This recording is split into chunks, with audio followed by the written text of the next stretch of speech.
The diamond hall of the Park Hyatt Saigon was a cathedral of excess. Crystal chandeliers hung like frozen tears from the gilded ceiling, casting a fractured, prismatic glow over the elite of Vietnam's high society. The air was a suffocating blend of expensive French perfumes, the sharp, metallic tang of champagne, and the hushed murmurs of old money discussing new acquisitions. At the center of this opulent whirlwind stood Frima. She was no longer the girl who had vanished 5 years ago in a storm of scandal and shattered dreams. Tonight she was the steel rose of the jewelry world, the mysterious Thai Vietnamese designer whose monsoon collection had taken Paris by storm. She wore a gown of midnight blue silk that clung to her lean, elegant frame like a second skin, her hair swept up in a sophisticated chignon that revealed the graceful curve of her neck and the absence of any jewelry. She was her own masterpiece. Ms. Frima, the craftsmanship on the eternal ember necklace is divine. A socialite gushed, her eyes glittering with envy. Thank you, Frima replied, her voice a cool, melodic chime. Her Vietnamese was flawless, yet it carried a distant, professional edge that discouraged intimacy. Inside, however, her heart was a frantic bird against a cage. Every shadow that moved in her peripheral vision felt like a threat. Coming back to Saigon was a calculated risk, a necessary step to expand her brand, but the ghosts of this city were restless. She had spent 5 years building a fortress around her soul. She couldn't let it crumble in a single night. I need some air, she whispered to her assistant, her voice barely audible over the string quartet playing Vivaldi. She slipped away, navigating the labyrinth of silk and tuxedos. She didn't head for the balcony. Instead, she moved toward the mall area connected to the hotel, needing the mundane anonymity of a public space to ground herself. The mall was bright, the air conditioning a sterile contrast to the heavy atmosphere of the gala. She walked past high-end boutiques, her heels clicking rhythmically on the polished marble floors, tap, tap, tap like a countdown. Suddenly, she stopped. Her breath hitched. At a small interactive fountain near the children's play zone, 2 figures were standing. They were 4 years old, dressed in matching beige linen outfits. The boy, Min, stood with his hands in his pockets, his expression one of stoic observation. The girl, Anne, was leaning over the water, her eyes wide with wonder as she tried to catch a stray droplet. And standing 5 feet away from them, frozen like a statue carved from grief and disbelief, was a man. Tranaviho Nki, the regretful king of the Tran Empire. He was taller than she remembered, his shoulders broader, his presence more suffocating. He was dressed in a charcoal suit that screamed power, but his face, usually a mask of cold, corporate indifference, was shattered. He was staring at Min. Frima felt the world tilt. The boy was a mirror image of the man, the same sharp jawline, the same slightly hooded, intelligent eyes, the same cowlick in the dark hair. It wasn't just a resemblance, it was a biological accusation. Min, Anne. Frima's voice broke through the silence, sharp and panicked. The children turned, "Mommy," and cried, running toward her with open arms. Min followed at a measured pace, his protective gaze shifting between his mother and the stranger. Kin, as she had once called him in the secret heat of the night, turned his head slowly. When his eyes met hers, the air seemed to vanish from the room. "Lamb," he whispered. The name felt like a serrated blade across her skin. "My name is Frima," she said, her voice trembling despite her best efforts. She scooped up and grabbed Min's hand, her knuckles white. "We were just leaving." "Lamb, wait." He took a step forward, his hand reaching out as if to touch a ghost. "Don't," she hissed, the steel rose returning to her eyes. "You have the wrong person, Mr. Trana. These are my children. And we are nothing to you." She turned and fled, her heart hammering against her ribs. She didn't look back, but she could feel his gaze burning into her spine. A predatory instinct awakened after half a decade of slumber. Kin stood by the fountain long after the woman and the children had vanished into the crowd. The scent of her perfumed sandalwood and white lilies lingered in the air, a haunting reminder of the life he had lost. He didn't return to the gala. Instead, he walked to his waiting Maybach, his movements mechanical. "Sir, is everything all right?" his driver Nam asked, glancing at the rearview mirror. "Get me Fen," Kin said, his voice dropping to a dangerous, low octave. Fen was his head of security, a man who could find a needle in a global haystack. "Tell him I want a full profile on the designer Frima. Everything, her marriage records, her travel history, and most importantly, the birth certificates of those twins." Back in his penthouse, Kin stood before a floor-to-ceiling window overlooking the neon veins of Saigon. He poured himself a glass of neat scotch, the amber liquid glowing in the dark. He remembered the night Lamb had left no note, no explanation. Just an empty closet and a void in his chest that no amount of power could fill. He had searched for a year, but she had disappeared into the shadows of the Thai border, aided by someone with deep pockets and a grudge. Now she was back, and she had brought too many shrapnels of his own soul with her. The next morning, Kin didn't go to the office. He went to the hotel where Frima was staying. He didn't use the front door. He had the manager open the service entrance. He waited in the hallway outside her suite, his pulse thrumming with a dark, restless energy. The door opened. Freema stepped out, dressed in a sharp white blazer, looking every bit the high-powered executive. She froze when she saw him leaning against the wall. "You're stalking me now, Mayor." Tron N is the CEO of Trona Corp. That bored. I'm not bored, lamb. I'm curious. He stepped closer, invading her personal space. He smelled the same lily scent, but beneath it, he caught the faint, milky aroma of the children. "Why did you lie yesterday?" "The boy, he has my eyes, he has my stubborn set of the jaw." Freema leaned back against the door, her hand instinctively going to her left ring finger, a nervous habit he remembered from years ago. It was empty. "He looks like his father, my husband, a Thai architect. He passed away 2 years ago."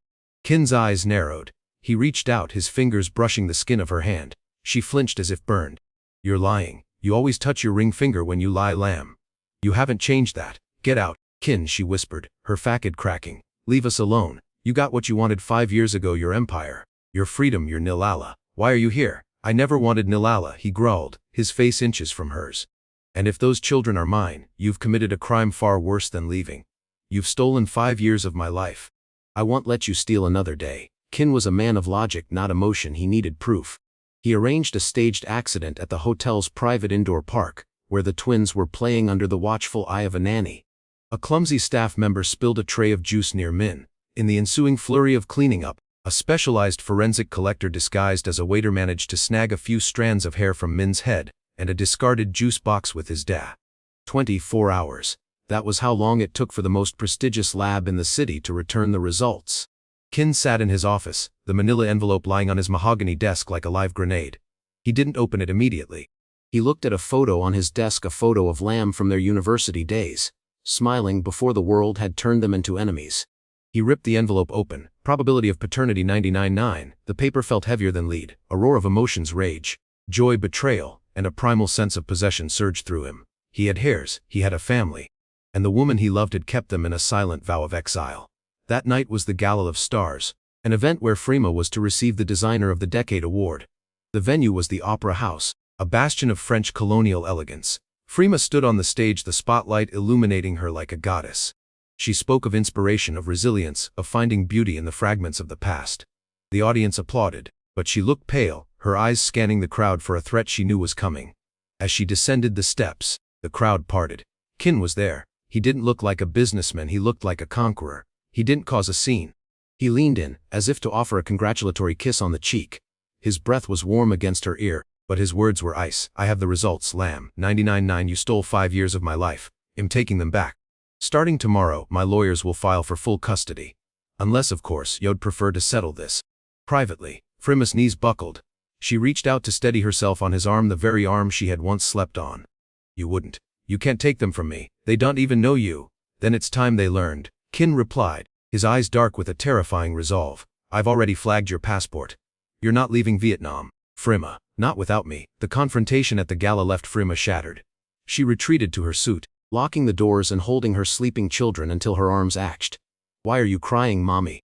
and murmured, waking up and wiping a tear from Freema's cheek. "Just happy to be with you, my love," Freema lied. She knew she couldn't run anymore. She needed to fight. She called an old contact, a private investigator she had hired years ago but had been too afraid to listen to. "Send me the files," she whispered into the phone. "Everything you found about the night of the Trartner anniversary party 5 years ago." An hour later, her laptop chimed. She opened the files, her hands shaking. There were photos. The photos that had destroyed her. Kin shirtless in a bed, with Nilala draped over him. That night, Freema had received these images anonymously. She had believed them instantly, because Nilala had spent months gaslighting her, telling her that Kin only used her for her family's connections. But as she looked closer at the high-resolution scans the investigator had provided, she saw the anomalies. The shadows didn't align. The reflection in the mirror showed a different angle of the room. Deep fakes, or at the very least, a drugged unconscious Kin posed like a prop. A wave of nausea hit her. She had spent 5 years hating him for a betrayal that might have been a masterpiece of theater. The next morning, she didn't wait for him to come to her. She went to the Trar building. She marched past the secretaries and into his inner sanctum. Kin looked up from his monitor, surprised. "Changed your mind about the lawyers? Why did you do it, Kin? Why did you sleep with her that night?" she demanded, throwing the printed photos onto his desk. Kin looked at the photos, his expression shifting from confusion to a cold, simmering fury. I did I told you that night, Lamb. I woke up alone in that hotel room with a headache that felt like a gunshot. I never touched her. I thought you left because you finally realized I wasn't good enough for you. I thought you found someone else. I left because I was pregnant and I thought you were a monster. She screamed, the 5 years of suppressed agony finally erupting. Nilala sent me these. She told me you were planning to pay me off to disappear. Kin stood up, the chair scraping harshly against the floor. She intercepted my letters. I sent people to Thailand, Lamb. I tried to find you. She told me she had heard you moved to Europe with a lover. They stood in the center of the office, 2 people ruined by the same lie. The silence was heavy with the weight of 5 wasted years. The steel rose and the regretful king were nothing more than 2 wounded souls standing in the wreckage of their own lives. While the past was being unearthed, the present was becoming a minefield. Nilala sat in her penthouse, her face contorted with rage. She had seen the news. She had seen the rumors of Kin's secret heirs. She had spent 5 years positioning herself as the future Madame Tron, laundering her family's reputation through Kin's success. If I can't have him, she certainly won't, Nilala hissed to her assistant. Leaking the photos is not enough. We need to destroy her character. Make her look like a gold digger who trapped him with those brats. By noon, the internet was ablaze. Scandal in the diamond industry as Fremo a social climber. The truth behind the Tron hairs a 5-year extortion scheme. Photos of Frima at various business dinners in Thailand were cropped to look like intimate dates with wealthy older men. The narrative was clear: she was a woman of questionable virtue who had returned to Vietnam to claim a stake in the Trot fortune. Frima's phone didn't stop ringing. Investors for her new collection began to pull out. The steel rose was being wilted by a storm of public shaming. But the worst was yet to come. Mommy, why are the people at the gate saying bad words? Min asked, his small face pale. The media had found their press school. The elite Ivy Academy was supposed to be a sanctuary. But in the world of the wealthy, gossip is a currency more valuable than gold. When Frema arrived to pick up the twins, she was met with a wall of cameras and the judgmental glares of other parents. Is it true, Miss Frema? Are you suing for child support? A reporter shoved a microphone in her face. Get out of my way, she said, her voice trembling. Inside the gate she saw the twins and was crying, her head buried in her knees. Min was standing in front of her, his small fists clenched, facing a group of older boys who were pointing and laughing. My mommy says your mom is a bad woman. One boy shouted. She says you don't even have a real dad. Min didn't cry. He looked at the boy with a coldness that was terrifyingly familiar. My dad is stronger than yours. My dad is coming. Min! Anne! Frima ran to them, shielding them with her body. Look, there she is. The gold digger. A mother in a channel suit sneered. We don't want people like you in this school. It lowers the standards. Frima felt the walls closing in. She was about to break down when the sound of a dozen engines roaring shattered the atmosphere. A fleet of black SUVs screeched to a halt at the school gate. A phalanx of men in suits stepped out, forming a human corridor. From the lead car, Kin emerged. He didn't look at the cameras. He didn't look at the whispering parents. He walked straight to the gate, the sheer gravity of his presence silencing the crowd. He walked up to the boy who had been bullying Min.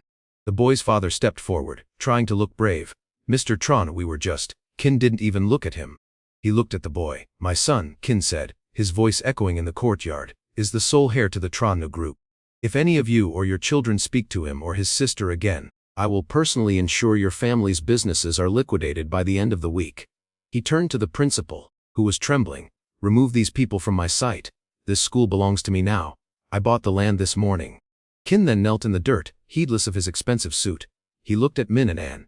I'm sorry I'm late, he whispered, and threw her arms around his neck, sobbing. Min hesitated, his eyes searching Kin's. Then, slowly, he leaned his head against Kin's shoulder. For the first time in 5 years, Frima felt she could breathe. Nilala was desperate. Her family's pharmaceutical business was already under investigation by Kin's legal team. She knew her time was running out. One last headline, she muttered, her eyes bloodshot. A tragedy. That's all it takes. She hired a group of aggressive paparazzi. In reality, hired thugs on motorcycles to provoke a car chase. The goal was to get photos of the secret family in a moment of chaos, perhaps to cause a minor fender that she could spin as Frima's negligence. The following Sunday, Frima and Kin were taking the children to a private villa outside the city. They were in separate cars for security, but Kin was following closely behind Frima's SUV.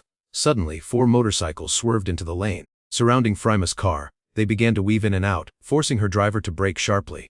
Mommy, I'm scared, and cried, It's okay, baby, stay down! Frima shouted. One of the motorcyclists slowed down directly in front of Frima's car, while another clipped the side mirror. Frima's driver swerved to avoid a collision.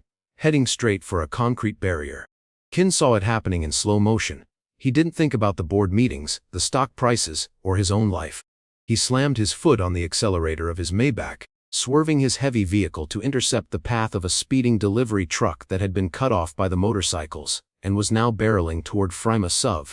Crash! The sound was deafening, the screech of tearing metal, the explosion of glass, the smell of burning rubber and gasoline.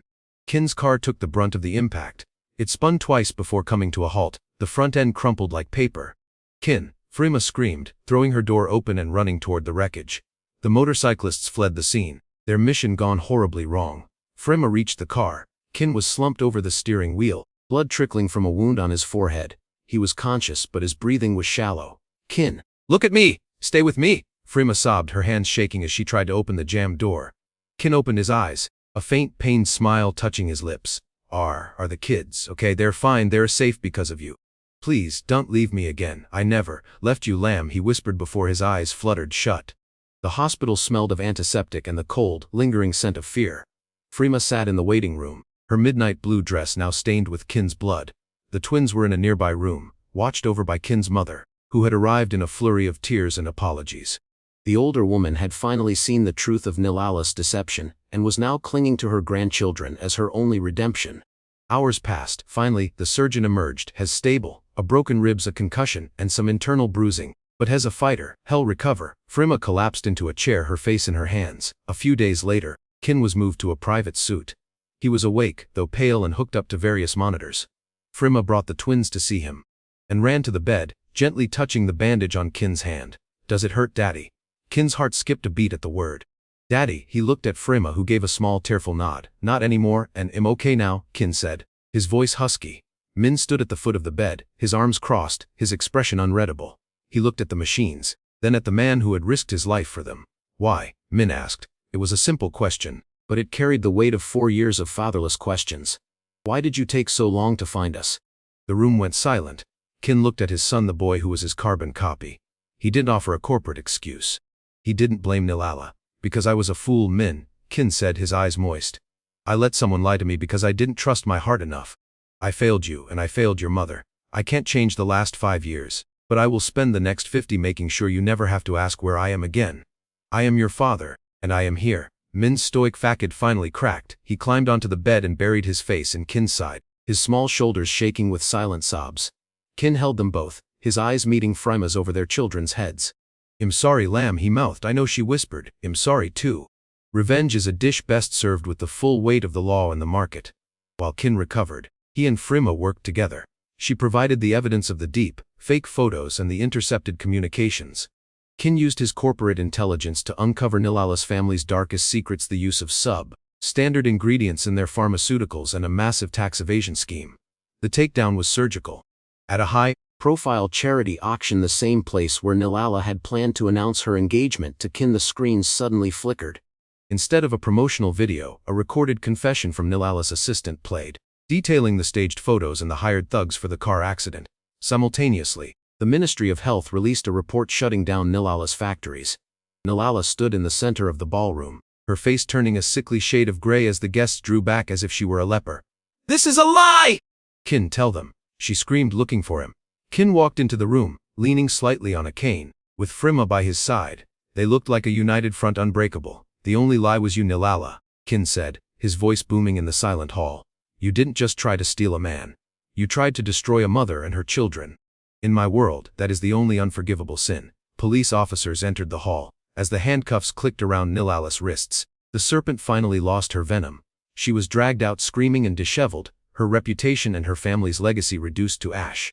Frima felt no joy in the sight, only a profound sense of closure. The steel rose didn't need thorns anymore. The broken mirror was no longer broken, but the cracks were still visible. Kin didn't pressure Frima to move back into the Tron mansion. He knew that trust was a fragile thing, a garden that needed tending, not a fortress that could be seized. Instead, they began to date. He would pick her up for coffee. They would talk about the children, then about their work, and finally, about the things they had missed during their 5 years apart. He wooed her from scratch, respecting the woman she had become, the independent, fierce Frima, while still loving the lamb he had lost. One Saturday afternoon, they went to a park. No bodyguards were visible, though they were watching from a discreet distance. No cameras, no socialites, just a man, a woman, and 2 children. The sun was setting, painting the sky in hues of violet and gold, the colors of Frima's jewelry, and was chasing a butterfly, her laughter a bright, silver sound. Min was sitting on a bench next to Kin, the 2 of them looking at a blueprint for a new eco-friendly toy that Min had designed. You're remarkably like him, you know, Frima said, sitting down next to Kin. He's smarter, Kin laughed, his eyes warm, and he has a better mother. He reached out and took her hand. This time, she didn't flinch. She leaned her head on his shoulder, the scent of sandalwood and expensive rain now familiar and safe. "Bye, Daddy!" Look, and called out, pointing at the first star appearing in the twilight. Kin froze, his grip on Frema's hand tightening. Tears welled in his eyes. He had heard it before, but every time felt like a miracle. "I see it, En. It's beautiful," he called back. The 4 of them walked toward the car as the evening settled over Sagan.